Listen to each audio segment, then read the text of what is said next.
తినేసావా? తినేసాను. Okay, 1 minute. పిల్లలు, Sunday school start చేసుకుందామా? బై ద వే, ఎవరని చూస్తున్నారా? ఇది నా ఫ్రెండ్ ప్రిడేజియా. పేరు కొంచెం డిఫరెంట్గా ఉంది కదా, అంటే నా పేరు మా ఫ్రెండ్ పేరు కలిపి పెట్టినా అనమాట. సండే స్కూల్ స్టార్ట్ చేసుకుందామా? ఎవరితో మాట్లాడుతున్నావు? ఎవరితో మాట్లాడుతున్నానా? అగో అక్కడ లైవ్లో మా పిల్లలు చూస్తున్నారు, సో మా పిల్లలతో మాట్లాడుతున్నాను అనమాట. ఓహో, ఓకే పిల్లలు, సాంగ్ స్టార్ట్ చేసుకుందామా? సాంగ్స్ అంటే సరిగమ అవేనా? కాదు కాదు, యాక్షన్ సాంగ్స్ అవి. ఓహో, చూడు నువ్వే. स्तुति आराधना ऊपर जाएगा, आशीष लेकर नीचे आएगा. स्तुति आराधना ऊपर जाएगा, आशीष लेकर नीचे आएगा. प्रभु हमारा इतना महान, देखो हमसे करता है प्यार. प्रभु हमारा इतना महान, देखो हमसे करता है प्यार. Hallelu hallelujah, hallelu hallelujah, hallelu hallelujah, hallelu hallelujah. When you're jumping up and down, when you're spinning round and round, God sing everything you do, 'cause He's watching over you. When you're jumping up and down, when you're spinning round and round, God sing everything you do, 'cause He's watching over you. God is watching over you, 24/7 watching over you. Your life is in His hands, whoa, whoa. He's got a great big plan, 'cause He's watching over you. God is watching over you, 24/7 watching over you. Your life is in His hands, whoa, whoa. He's got a great big plan, 'cause He's watching over you. హీరోవాను జీరోవా, యేసుని నీవు నమ్మావా? నమ్మితే నీవు హీరోవి, మరి నమ్మకపోతే జీరోవి. హీరోవాను జీరోవా, యేసుని నీవు నమ్మావా? నమ్మితే నీవు హీరోవి, మరి నమ్మకపోతే జీరోవి. ఇచికి మాచా ఇచా పోచా ఇయాంగ్ మాచా చోలో, చికి చికి చోలో చియాంగ్ చోలో ఇయా ఇయాయో. ఇచికి మాచా ఇచా పోచా ఇయాంగ్ మాచా చోలో, చికి చికి చోలో చియాంగ్ చోలో ఇయా ఇయాయో. సచిన్ వల్లే సిక్సర్ కొట్టిన హీరో మాత్రం కాదు, కంప్యూటర్లో రోబో నడిచిన హీరో మాత్రం కాదు. సచిన్ వల్లే సిక్సర్ కొట్టిన హీరో మాత్రం కాదు, కంప్యూటర్లో రోబో నడిచిన హీరో మాత్రం కాదు. ఇచికి మాచా ఇచా పోచా ఇయాంగ్ మాచా చోలో, చికి చికి చోలో చియాంగ్ చోలో ఇయా ఇయాయో. ఇచికి మాచా ఇచా పోచా ఇయాంగ్ మాచా చోలో, చికి చికి చోలో చియాంగ్ చోలో ఇయా ఇయాయో. యోబు వలే యోసేపు వలే యోనా వలే మారు, దేవునికి లోబడి నువ్వు ఆశీర్వాదం పొందు. యోబు వలే యోసేపు వలే యోనా వలే మారు, దేవునికి లోబడి నువ్వు ఆశీర్వాదం పొందు. ఇచికి మాచా ఇచా పోచా ఇయాంగ్ మాచా చోలో, చికి చికి చోలో చియాంగ్ చోలో ఇయా ఇయాయో. ఇచికి మాచా ఇచా పోచా ఇయాంగ్ మాచా చోలో, చికి చికి చోలో చియాంగ్ చోలో ఇయా ఇయాయో. ఇచికి మాచా ఇచా పోచా ఇయాంగ్ మాచా చోలో, చికి చికి చోలో చియాంగ్ చోలో ఇయా ఇయాయో. ఇయా ఇయాయో, ఇయా ఇయాయో. ఓ హలో, ఆపుని డాన్స్ అయిపోయినాయి అక్కడ సాంగ్స్. అవునా? నచ్చాయా? హా, సరే, ఇప్పుడు నెక్స్ట్ ఒక మెమరీ వర్స్ నేర్చుకుంటావా? ఆ, చాలా బాగా నేర్పిస్తాడు. అవునా? నేర్చుకుంటావా? హా. పిల్లలు మీరు కూడా రెడీగా ఉన్నారా? Let's go. హాయ్ పిల్లలు, ఒక మెమరీ వర్స్ నేర్చుకుందాం. మత్తయి సువార్త 5వ అధ్యాయం 22వ వచనము. నేను మీతో చెప్పున్నది ఏమనగా, తన సహోదరుని మీద కోపపడువాడు విమర్శనకు లోనగును. Matthew 5th chapter 26 verse. But I tell you that anyone who is angry with your brother or sister will be subjected to judgment. Matthew 5:22.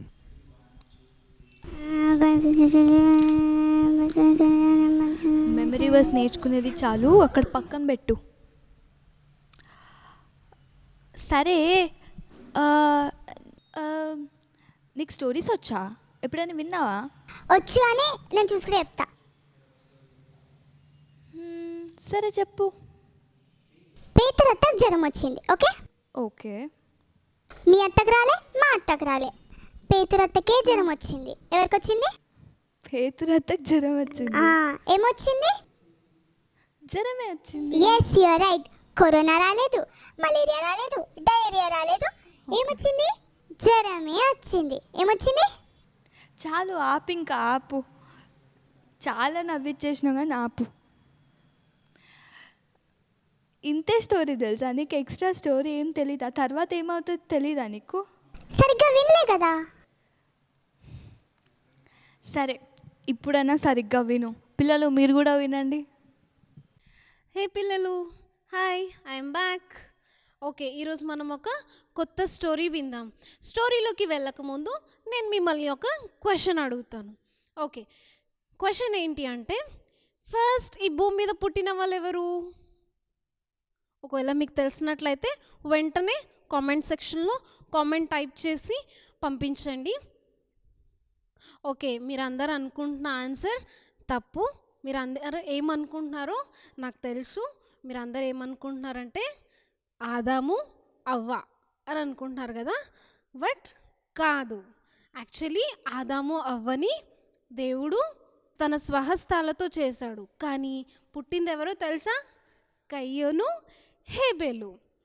Okay, వీళ్ళిద్దరు కూడా చాలా మంచి బ్రదర్స్ అని అనుకుంటున్నారా? కాదు, మంచి బ్రదర్స్ ప్లస్ వీళ్ళిద్దరు కూడా కొట్టుకున్నారు, గొడవ పడ్డరు. కానీ కొంచెం వీళ్ళిద్దరూ వెరైటీగా గొడవ పడ్డరు అనమాట. అదేంటో మనం ఈరోజు ఈ స్టోరీలో విందాం. ఓకే, అయితే వీళ్ళిద్దరూ, ఈ 2 బ్రదర్స్ కూడా మంచి పనులు చేస్తున్నారు అనమాట, మంచి జాబ్ చేస్తున్నారు. ఏంటో తెలుసా? కయ్యోనేమో భూమిని, అంటే మంచి రైతు అనమాట, తన పొలముని మంచి సేద్యపరిచి చాలా కష్టపడి ధాన్యంను సమకూరుస్తాడనమాట. అలానే హేబేలేమో గొర్రెల కాపరి అనమాట, అంటే ఆయన చాలా గొర్రెల్ని కాస్తూ ఉంటాడనమాట. అయితే కష్టపడి రోజు వాటిని మార్నింగే గొర్రెల్ని మేపడానికి తీసుకెళ్తాడు. మళ్ళీ సాయంత్రం వాటన్నిటినీ కూడా పోగు చేసుకొని ఇంటికి తీసుకొని వస్తాడనమాట పిల్లలు. అయితే వీళ్ళిద్దరు కూడా మంచి జాబ్ చేస్తున్నారు. అఫ్కోర్స్ వీళ్ళది మంచి జాబే కదా. ఇద్దరు మంచి, కయ్యుందేమో ఆక్యుపేషన్ మంచి ఫార్మర్ అనమాట. అలానే హేబేల్ ఏమో ఆక్యుపేషన్ మంచి గొర్రెల కాపరి అనమాట. ఓకే, అయితే వీళ్ళిద్దరూ కష్టపడి పనిచేస్తున్నారు కదా. ఆ పని చేసిన దాంట్లో నుంచి కొంత ఆఫరింగ్ని తీసుకొని వస్తారనమాట. ఆఫరింగ్ ఏంటో తెలుసా పిల్లలు?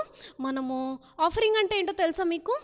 మనము చేసిన పని దాంట్లో నుంచి 10% ఏసే దగ్గరికి తీసుకురావడం అనమాట.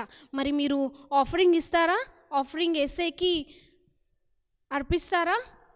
ఓకే, చాలాసార్లు మనం ఏం చేస్తామంటే, మన పేరెంట్స్ ఆఫరింగ్ ఇస్తే, అబ్బా ఈ 10 రూపీస్ నాకు మంచి చాక్లెట్స్ వస్తాయి, మంచి కొనేసుకొని తినేస్తాను, ఇప్పుడు ఏసైకి ఇవ్వాలా, ఆఫరింగ్ వేయాలా, ఏం వద్దులే అని చెప్పేసి చాలాసార్లు మన పేరెంట్స్ ఇచ్చిన ఆఫరింగ్ని మనము కొనేసుకుంటాం అన్నమాట పిల్లలు. బట్ అది చాలా మిస్టేక్ అన్నమాట. మనము ఏసేకి ఇచ్చేసేయాలన్నమాట. అయితే వీళ్ళు కూడా ఇక్కడ ఏసేకి ఇవ్వడానికే తీసుకొచ్చారు, కానీ కొంచెం ఇక్కడ తేడా జరిగింది. ఏంటో తెలుసా పిల్లలు? ఓకే, అయితే హేబేల్ ఏమో కష్టపడి తన యొక్క మందులో నుంచి మంచి క్రొవ్విన గొర్రెల్ని, మంచి ఫ్యాట్ గొర్రెల్ని తీసుకొని అర్పణగా అర్పించడానికి యేసయ్య దగ్గరికి తీసుకొని వస్తాడనమాట.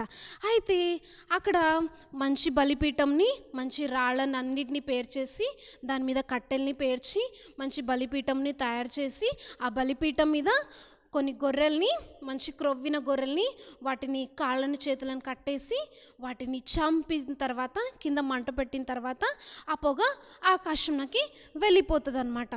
సేమ్ అలానే కయ్యోను కూడా చేస్తాడనమాట. అయితే పిల్లలు ఏమైందో తెలుసా, ఇక్కడ హేబెల్ యొక్క అర్పణనేమో దేవుడు స్వీకరిస్తాడనమాట. ఆయన అర్పించిన వెంటనే అక్కడ హేబెల్ అర్పణ మంచి పొగ ఆకాశంలోకి వెళ్ళిపోతుంది. కానీ కయ్యోను అర్పించినప్పుడు ఏమైతుందో తెలుసా పిల్లలు, పెద్ద గాలి వచ్చి ఆ యొక్క అర్పణ మొత్తం కింద మొత్తం పడిపోతుంది అనమాట. వెంటనే కయ్యోనికి ఫుల్ కోపం వచ్చేస్తుంది అనమాట. ఎందుకంటే యేసయ్య ఆయన అర్పణని స్వీకరించలేదన్నమాట. ఆయనకి ఇంకా చాలా కోపం వచ్చేస్తుంది. హేబెల్ని ఇట్లా చూస్తాడు, ఇంకా కోపం మనసులో ఇంకా కక్ష పెట్టేసుకుంటాడనమాట. నా అర్పణ యేసయ్య దేవుడు స్వీకరించలేదు, హేబెల్ అర్పణని స్వీకరించాడని చెప్పేసి ఇంకా ఆయనకి చాలా ఫుల్ ఫ్రస్ట్రేటివ్గా ఉంటాడనమాట పిల్లలు. అయితే ఇక్కడ దేవుడు వాళ్ళ అర్పణ ఎందుకు యాక్సెప్ట్ చేయలేదో మీకు తెలుసా? యాక్చువల్లీ అక్కడ దేవుడు ఎందుకు యాక్సెప్ట్ చేయలేదో తెలుసా? అంటే కయ్యోనంటే ఇష్టం లేక కాదు. యాక్చువల్లీ హేబెల్ ఏమో హృదయపూర్వకంగా ఇష్టపూర్వకంగా తన యొక్క మందలో నుంచి మంచి గొర్రెల్ని, క్రొవ్విన గొర్రెల్ని తీసుకొని వస్తాడు. కానీ కయ్యోనేమో ఏదో ఇవ్వాలి కదా అన్నట్టు తన యొక్క అర్పణని తీసుకొని వస్తాడనమాట. అయితే ఇక్కడ కయ్యోను హృదయపూర్వకంగా యేసయ్యకి ఇస్తున్నట్టు కనిపించలేదన్నమాట. చాలాసార్లు మనం కూడా అలానే చేస్తాం కదా. మనం ఆఫరింగ్ ఇచ్చినప్పుడు ఆ 10 రూపీస్ ఆఫరింగ్ని చూసుకొని దీంతో నాకు మంచిగా చాక్లెట్స్ వస్తాయి, ఐస్ క్రీమ్ వస్తుంది, అది వస్తుంది, ఇది వస్తుంది అని యేసయ్య కానీ నీకు ఇవ్వాలి కదా, సరే ఇస్తాలే అని చెప్పేసి ఏదో అతి కష్టంగా వెళ్ళి ఆఫరింగ్ బాక్స్లో ఆఫరింగ్ వేసేస్తాం కదా. కానీ అలా చేస్తే యేసయ్య యాక్సెప్ట్ చేయడనమాట. హేబెల్ ఎలా ఇచ్చాడు? యేసయ్య ఇది నీకోసం నేను తెచ్చిన అర్పణ అని చెప్పేసి హృదయపూర్వకంగా యేసయ్యకి అర్పణని అర్పిస్తాడు పిల్లలు. కానీ కయ్యోను అలా అర్పించలేదన్నమాట. అందుకే దేవుడు కయ్యోను యొక్క అర్పణని తృణీకరించాడనమాట. ఒకవేళ నువ్వు కూడా అలానే ఇస్తే ఏమవుతుంది? నీ యొక్క అర్పణ తృణీకరించబడి అది వేస్ట్గా, దేవుని మహిమ కోసం కాకుండా వేస్ట్గా వ్యర్థమైపోతుంది అనమాట.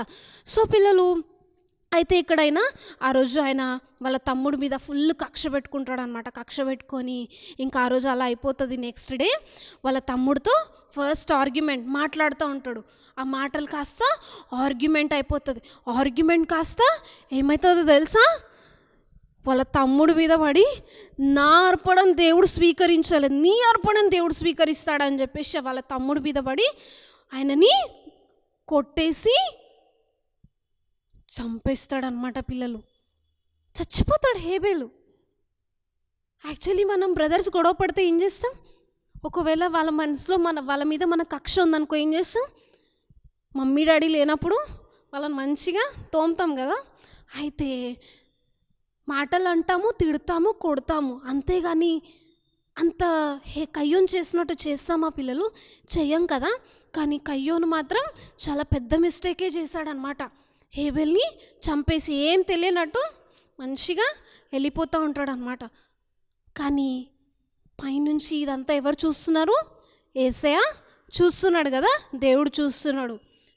చూసి దేవుడు వెంటనే కయ్యోన్ని అడిగాడనమాట, కయ్యోను నీ తమ్ముడైన హేబెల్ ఎక్కడా అనగానే, నేనేమన్నా నా తమ్ముడికి కావాలి వాడినా ఏమో నాకు తెలీదు అని చెప్పేసి చాలా రఫ్గా ఆన్సర్ చేస్తాడనమాట. రఫ్గా ఆన్సర్ చేసేసరికి యేసయ్యకి కూడా చాలా కోపం వస్తుంది అనమాట.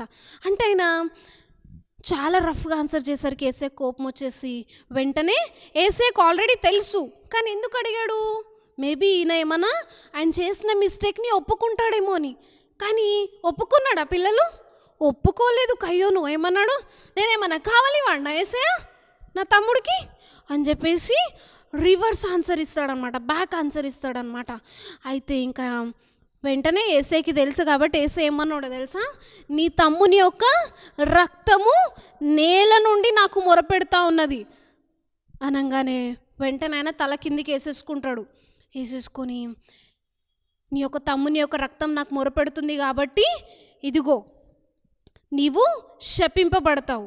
ఎవరైతే నిన్ను చంపుతారో వాళ్ళకి ఇంకా నీకు కలిగిన యొక్క శాపం కంటే 7 times ఎక్కువ కలుగుతుంది. సో నిన్నెవ్వరు చంపకూడదు, నువ్వు దేశదిమ్మరివై శపింపబడతావు అని చెప్పంగానే వెంటనే దేవుడు ఆయనకి ఒక సీల్ వేసిస్తాడనమాట, ముద్ర వేసేసి ఆయనని పంపించేస్తాడనమాట. సో పిల్లలు, మనం దీని ద్వారా ఏం నేర్చుకోవాలి అంటే, చాలాసార్లు మనం కూడా వేరే వాళ్ళ మీద చాలా కక్షను పెట్టుకుంటాం, ద్వేషిస్తూ ఉంటాం మనసులో. సపోజ్ మనం క్లోజ్ ఫ్రెండ్సే, వాళ్ళకి ఒకవేళ ఫస్ట్ ర్యాంక్ వచ్చిందనుకో, మనం ఏమనుకుంటాం, నీకు ఫస్ట్ ర్యాంక్ వస్తుందారా ఈసారి, నేను నీకంటే మంచి ర్యాంక్ తెచ్చుకొని చూపిస్తాను, నీకు ఈసారి ఎట్లా ఫస్ట్ ర్యాంక్ వస్తుందో చూస్తానని చెప్పేసి చాలా జలస్ పెట్టుకొని, అన్నీ మమ్మీ నీకే ఇప్పిస్తుంది కదా చెప్తా అని చెప్పేసి మనసులో చాలా కుళ్ళు పెట్టేసుకుంటాం పిల్లలు. అయితే ఓల్డ్ టెస్ట్మెంట్ ఏం చెప్తుంది మనకి? 10 Commandmentsలో నరహత్య చేయకూడదని చెప్తుంది కదా. అయితే ఇప్పుడు కయ్యోన్ అయితే నరహత్య చేసేసాడనమాట. అయితే కానీ న్యూ టెస్ట్మెంట్కి వచ్చేసరికి దేవుడు ఏం చెప్తున్నాడో తెలుసా పిల్లలు? మనసులో ఒకవేళ ఎవరినైనా ద్వేషించినా కానీ నరహత్య చేసిన లెక్కలోకి వస్తుందని చెప్తున్నాడు దేవుడు. అంటే ఇప్పటివరకు మనం ఎంతమంది నరహత్య చేసినామో కదా. ఒకవేళ మీరు అలా చేస్తుంటే కనుక ఈరోజు మనం వేసే దగ్గర క్షమాపణని కోరుకుందాం. నెక్స్ట్ టైం నుంచి మనం అలా ఎవరిని ద్వేషించకుండా అందరినీ ప్రేమిద్దాం పిల్లలు, ఓకేనా? సో ఇప్పటి నుంచి మీరు మీ ఫ్రెండ్స్ మీద ఎవరి మీద ద్వేషం పెట్టుకుంటారా? వాళ్ళని ద్వేషిస్తారా? మనసులో ద్వేషించకూడదు. అండ్ ఆఫరింగ్ మీరు మనస్ఫూర్తిగా ఇక నుంచి మీరు అర్పించే అర్పణ ఎలా ఉండాలి? హృదయపూర్వకంగా యేసుకి ఆఫరింగ్ ఇవ్వాలి, ఓకేనా? పిల్లలు, ఒక చిన్న వీడియో ఉంది చూడండి, నువ్వు కూడా జాగ్రత్తగా చూడు. ఓకే. మీకేం అర్థమైందో కింద నా కామెంట్ సెక్షన్లో చెప్పండి, నీకేం అర్థమైందో నాకు చెప్పు, ఓకేనా? సరే.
నీకేం అర్థమైంది? ఇద్దరు వచ్చారు, వాళ్ళిద్దరికి జ్యూస్ ఇచ్చారు, కానీ అందులో షుగర్ వేసుకున్నారు, షుగర్ తక్కువైందేమో అని నేను అనుకుంటున్నా. ఏమోనా? సరే నేను చెప్తున్నా విను. పిల్లలు మీరు కూడా వినండి. ఇందాక మీరు వీడియోలో చూసారు కదా, ద్వేషం ఎంత పనిచేస్తుంది తెలుసా? ప్రాణాలు తీసేంతవరకు పనిచేస్తుంది అనమాట. అయితే ఇందాక స్టోరీలో విన్నారు కదా పిల్లలు, సొంత అన్ననే తమ్ముడిని చంపేస్తాడు. అయితే అంత ద్వేషం పెంచేసుకుంటాడు అనమాట. మీరు ఎప్పుడైనా ఎవరి మీద ద్వేషం పెంచుకున్నారా? తప్పు పిల్లలు, అట్లా ద్వేషం పెంచుకోవద్దు. ద్వేషం పెంచుకుంటే యేసయ్యకి అస్సలు ఇష్టం ఉండదు. యేసయ్య 10 Commandmentsలో ఒకరినొకరు ప్రేమించండి అని చెప్పి ఉంటుంది అనమాట. నీ పొరుగు అని నిన్ను వాళ్ళే ప్రేమించామని చెప్పి ఉంటుంది. అయితే ఆ 10 Commandmentsలో ఆ కమాండ్మెంట్ మనం పాటించాలి కదా, అందుకే ఎవరిని ద్వేషించకూడదు. వెంటనే మోకాలొంగు. ఇప్పుడు ఒక వర్షిప్ సాంగ్ పాడుకుందాం. ఆ వర్షిప్ సాంగ్లో నువ్వు ఏసైకి సారీ చెప్పే, ఓకేనా? ఓకే. పిల్లలు మీరు కూడా ఎవరినైనా ద్వేషించినట్లయితే అందరు కళ్ళు మూసుకోండి, వర్షిప్లో ఏకీభవించండి. వర్షిప్లో ఏకీభవించి ఏసైకి సారీ చెప్పేయండి, అయిపోతుంది. దేవుడు క్షమించేస్తాడు. We give thanks with a grateful heart. Give thanks to the Holy One. Give thanks because He's given Jesus Christ, His Son. We give thanks with a grateful heart. Give thanks to the Holy One. Give thanks because He's given Jesus Christ, His Son.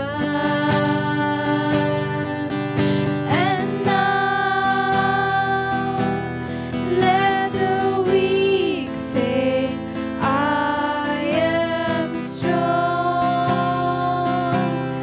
Let the poor say, I am rich because of what the Lord has done for us. And now let the weak say, I am strong. Let the poor say, I am rich because of what the Lord has done for us. Yes, Lord, we thank you for what you have done. You sacrificed your only Son, Lord. Lord, please accept our worship. In Jesus' name we pray. Amen. ఆమేన్. పిల్లలు last week మీరు పంపించిన memory verse videos ఉన్నాయి కదా, అవి ఒకసారి చూద్దామా? చూస్తావా? మా పిల్లలు చాలా చక్కగా మెమరీ వర్సెస్ చెప్పిండ్రు. ఒకసారి చూస్తావా? చూస్తా. చూడు పిల్లలు, మీరు కూడా చూడండి. Hello sister, my name is Manasi Nayak from Mangi. Today my memory verse is 1 Pedro 1:16 మిమ్మును పిలిచేవాడు పరిశుద్ధుడై ఉన్న ప్రకారం మీరు సమస్త ప్రవర్తనయందు పరిశుద్ధులై ఉండుడి. ఆమేన్. Praise the Lord, sister. We are from Mangalgiri. My name is Dijot Sathi. I am studying 7th class. Today memory verse is 1 Pedro 1:16 మిమ్మల్ని పిలిచిన వాడు పరిశుద్ధుడై ఉన్న ప్రకారము మీరు ప్రవర్తన యందు పరిశుద్ధులై ఉండుడి. Thank you. Praise the Lord. నా పేరు ఎబెనేజర్. ఈ వీక్ మెమరీ వర్స్ 1 పేతురు 1:16 మిమ్మల్ని పిలిచిన వాడు పరిశుద్ధుడై ఉన్న ప్రకారము మీరును సమస్త ప్రవర్తన యందు పరిశుద్ధుడై ఉండుడి. 1 పేతురు 1:16. Thank you very much. Hello everyone, today I am going to say the memory verse. 1 Peter 1st chapter 15th verse. But he who called you is holy, you also be holy in all your conduct. 1 Peter 1st chapter 15th verse. Thank you, God bless you. Praise Lord everyone. My name is Angel. Memory verse.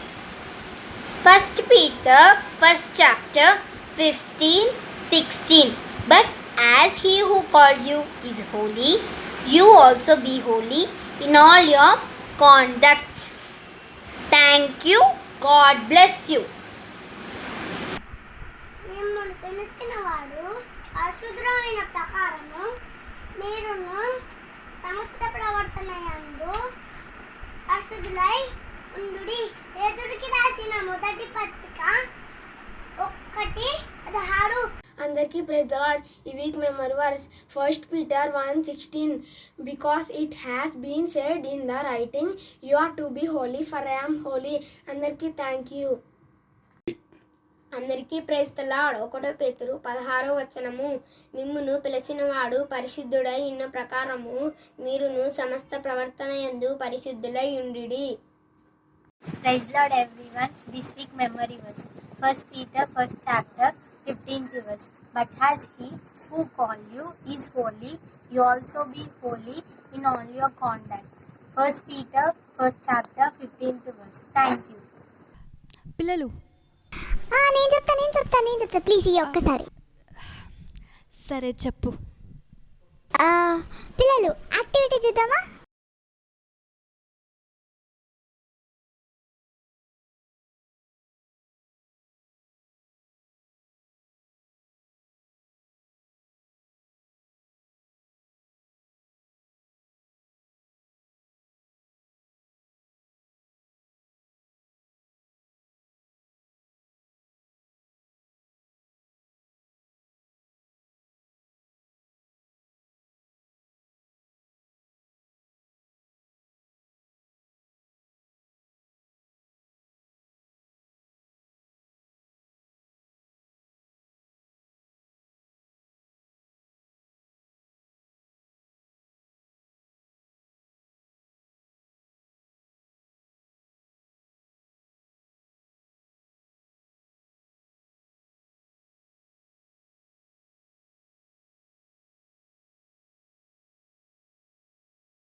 So పిల్లలు ఇక్కడ చూసినట్లయితే అంటే it's a Bunny bag అనమాట. దీని లోపల నేను memory verse పెట్టిన. మీరు మెమరీ వర్స్కి బదులు ఇంకేమైనా పెట్టుకోవచ్చు అనమాట. అంటే మాకు పోస్ట్ చేసేటప్పుడు మాత్రం మెమరీ వర్సే పెట్టాలి. చూస్తున్నారు కదా, ఇది చిన్న బన్నీ బ్యాగ్ అనమాట. నేను దీని లోపల మెమరీ వర్స్ పెట్టిన. సో మీరు మెమరీ వర్స్ ఇట్లా రాసి దీని లోపల పెట్టి మీరు ఇచ్చేసి కింద ఉన్న వాట్సాప్ నెంబర్కి పోస్ట్ చేయండి. మర్చిపోవద్దు, ఫ్రైడేలో పంపించేయాలి. పిల్లలు నేను చెప్తా ప్లీజ్. సరే చెప్పు. పిల్లలు నెక్స్ట్ ఏంటి? ప్లాటీ యొక్క పెప్టాక్. ఓకే, ప్లాటీ యొక్క పెప్టాక్ అంట. చూడండి. Hello everyone, praise the Lord. I'm here to share a short story with you. Once there lived a goldsmith. He made an ornament of silver and diamonds embedded on it. It was such a beautiful ornament that everyone in the city started praising it and wished to purchase it. Even the royal women in the city started praising it and wished to purchase it. On hearing this, Silver started speaking to Diamonds. It told, "Look how beautiful I am. Even the royal women in the city are praising me and wish to purchase me." Diamond didn't utter a word but was keenly listening to Silver. But friends, what do you think? The ornament got its value because of silver or of the diamonds embedded on it? Obviously the diamonds. Silver was used to hold the diamonds. Yes, in the same way, even us, when we help people, we start praising ourselves and tell to the people around us that have helped people. But do we realize that God had used us to help people? We don't, right? Now it's the time to realize that God had used us to help someone. We are helping people. It's not because of our money nor of our wealth. It's only because God is using us. I hope you have all learned something new from this story and see you next week. Bye. Okay పిల్లలు, అందరు కళ్ళు మూసుకోండి. మనం last ప్రే చేసుకుందాం. నువ్వేమైనా మా పిల్లలకి ఏమైనా చెప్పాలనుకుంటున్నావా? చెప్తా. సరే చెప్పు. పిల్లలు, మీరు కూడా ఎవరిని ద్వేషించకండి, నేను కూడా ఎవరిని ద్వేషించా. బాయ్. సరే కళ్ళు మూసుకో. మార్తకు ప్రేయర్ చేస్తుంది. మీ పిల్లలు మీరు కూడా కట్టి కళ్ళు మూసుకోండి. లాస్ట్ ప్రే చేసేసుకుందాం. ఓకే పిల్లలు, ఈ ప్రోగ్రామ్ మీకు బ్లెస్డ్గా ఉందని అనుకుంటున్నాను. మనం ఒక చిన్న ప్రేయర్ చేసుకొని ఈ ప్రోగ్రామ్ని ఎండ్ చేసుకుందాం. పరిశుద్ధుడా, గొప్ప దేవుడా, నాన్న నీకు స్తోత్రములు ప్రభా. ఇదిగో నాన్న ప్రభా, దేవా నాన్న ప్రభా, ఈ సండే స్కూల్ని బట్టి నీకు వందనాలు చెల్లించుకుంటున్నాము. దేవా, ఈ ప్రోగ్రామ్ అంతా కూడా నీకు మహిమకరంగా అయ్యా తండ్రి వీక్షిస్తున్న ప్రతి బిడ్డకు కూడా తండ్రి ఆశీర్వాదకరంగా ఉందని తండ్రి మేము భావిస్తున్నాము తండ్రి. అయ్యా మరి తండ్రి ప్లీజ్ నాన్న ప్రభా, ఈ ప్రోగ్రామ్ ద్వారా తండ్రి అనేక మంది బిడ్డలు ఆశీర్వదింపబడులాగా సహాయం చేయండి. దేవా నాన్న ప్రభా, ఇంకా ఇది కొనసాగడానికి కూడా సహాయం చేయమని అయ్యా నాన్న ప్రతి బిడ్డను కూడా మీరు దీవించి ఆశీర్వదించమని సమస్త మహిమ ఘనత ప్రభావాలు నీకు ఆరోపిస్తూ చిన్ని ప్రార్థన యేసు అతి పరిశుద్ధ నామములో అడిగి వేడుకుంటున్నాము తండ్రి. ఆమేన్.